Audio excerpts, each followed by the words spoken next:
ജാരിയ എന്ന സംവിധാനത്തിലേക്ക് ലക്ഷങ്ങൾ പിരിക്കാൻ വേണ്ടി നെട്ടോട്ടമോടിയ എന്റെ പ്രിയപ്പെട്ട പ്രവർത്തകന്മാരെ, നമ്മൾ മരിച്ചുപോയി ഖബറിന്റെ ഉള്ളിൽ കിടക്കുമ്പോൾ തിരുവനന്തപുരത്ത് RCCയുടെ തൊട്ടടുത്തുള്ള സഹചാരി സെന്ററിൽ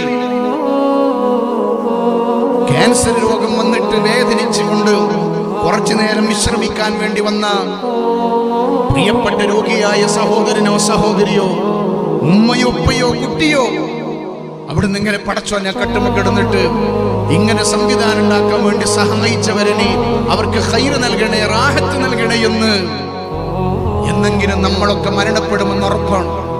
നമ്മൾ മരിച്ച് ഖബറിൽ കിടക്കുന്ന സമയത്ത് തിരുവനന്തപുരത്ത് RCC ഉള്ളിൽ നിന്ന് നമ്മുടെ ഖബറിലേക്ക് ഒരു പ്രാർത്ഥനയുണ്ടാകണം. കോഴിക്കോട്ട് മെഡിക്കൽ കോളേജ് തൊട്ടടുത്ത് നമ്മൾ നിർമ്മിക്കാൻ പോകുന്ന സഹചാരി സെന്ററിൽ കിടക്കുന്ന രോഗി നമുക്ക് അവിടുന്ന് ഒരു ദുആ നടത്തണം. അതാണ് നമ്മുടെ പ്രതീക്ഷ.